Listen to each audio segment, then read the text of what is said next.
Hey yo, what's going on, my Koichis and Ninjas? Hey, today, real quick, I know you clicked on this video and you read the title, like, what's this guy talking about? Today we're diving into the benefits of being in burnout mode in Street Fighter 6. Alright y'all, let's break it down. One of the major benefits of being in burnout mode is that your level 3 or your critical art gives you passive drive gauge regeneration right in the middle of the animation.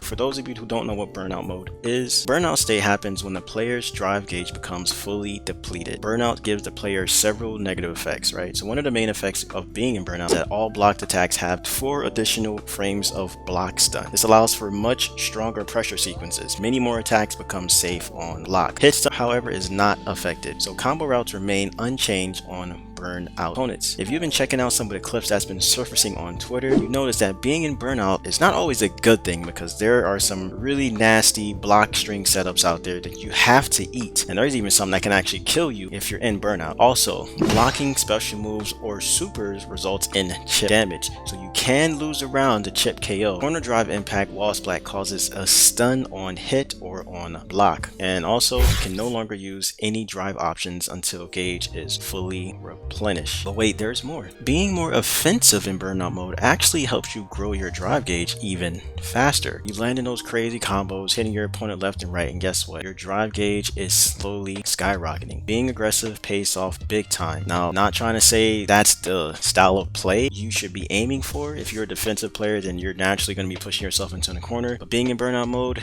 and it also comes down to character matchups, knowing what character you don't want to be in burnout mode against. There's some characters that have like almost infinite when you're in burnout mode that you just have to eat, so you want to be mindful of that. Maybe switch up your playstyle and play more aggressive versus those players. But also remember too, not only do you build drive gauge for hitting your opponent, you also gain drive gauge by movement. Forward movement, jumping actually increases your drive gauge regeneration. Once again, that level 3.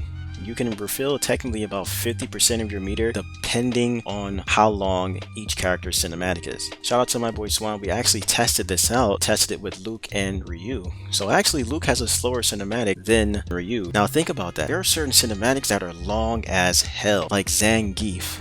Zangief has a super long level 3, so imagine the amount of burnout meter he's going to be gaining. So what does all this mean, fam? It just means that burnout mode isn't all that bad. Sure, it comes with its challenges, but if you play your cards right, take advantage of these benefits, and keep that offensive momentum going, depending on the matchup, you'll be a force to be reckoned with. And before we end the video, I just want to leave you guys with a positive message. Hey, tomorrow's never guaranteed. That's all I got to say. So get out there, level up, and unleash your true power. That's all I got. Take care of yourself. Make sure, have a goddamn good one, and I'll see you on the next video.